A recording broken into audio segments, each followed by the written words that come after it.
ఏంద్రా పెద్ద ప్లానింగ్ చేస్తున్నారు ఏందో. నా బర్త్డే ఉంది బావా, అందుకే పార్టీకి ప్లాన్ చేస్తున్నాం. మీరు కూడా రావాలి బావా. మరి ఏం చేస్తుంటారు మీ డాడీ బర్త్డేకి? ఎవ్రీ ఇయర్ సెలబ్రేట్ చేసినట్టే ఇయర్ కూడా గ్రాండ్ గా సెలబ్రేట్ చేస్తుంది బావా.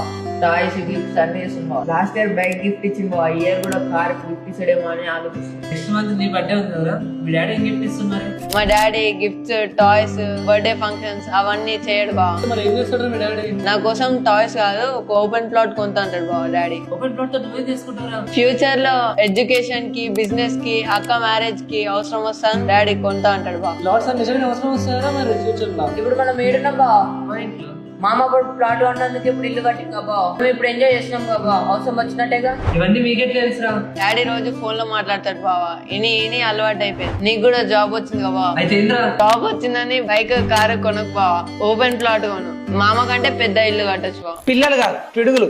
మనము ఇంట్లో ఏం చేస్తామో ప్రతిదీ పిల్లలు ఖచ్చితంగా అబ్జర్వ్ చేస్తారు. చాలా మంది పేరెంట్స్ నా దగ్గరకు వచ్చి మా పిల్లలు వినట్లే, మా అబ్బాయి వినట్లే, మా అమ్మాయి వినట్లే అని చెప్తున్నారు. కానీ వాళ్ళు మీరు చెప్తే వినరు. మీరు ఏం చేస్తారో ఖచ్చితంగా అది మాత్రం చేస్తారు. చూసిన డిస్కషన్ అంతా మనం పిల్లలను సంతోషం పెట్టాలని చెప్పి అనవసరమైన ఖర్చులు చేసి భవిష్యత్తులో వాళ్ళకు నిజంగా సపోర్ట్ కావాల్సి వచ్చినప్పుడు అవసరమైన కూడా అమ్ముకోవాల్సిన పరిస్థితి చాలా మంది లైఫ్ లో కనిపిస్తుంది. సో అలాంటి ఇబ్బంది మీకు కాకుండా ఉండాలంటే ఖచ్చితంగా do invest in real estate. So open plot అనేది చాలా ముఖ్య పాత్ర పోషిస్తుంది. పిల్లల ఎడ్యుకేషన్ కావచ్చు, బిజినెస్ కావచ్చు, మ్యారేజెస్ కావచ్చు, it's very important for them. So ఇప్పుడు గర్వపడుతున్న పిల్లలందరూ కూడా మా ఫ్యామిలీ వెరీ రిచ్, నా ఎడ్యుకేషన్ సపోర్ట్ చేసింది, బిజినెస్ సపోర్ట్ చేసింది అని గర్వపడుతున్న ఫ్యామిలీ అందరి వెనకాల కూడా ఖచ్చితంగా రియల్ ఎస్టేట్ పాత్ర ఎంతో ఉంటుంది. So without investing in real estate there is no richness in our life. So please do invest in real assets to create legacy for next generation. Good luck.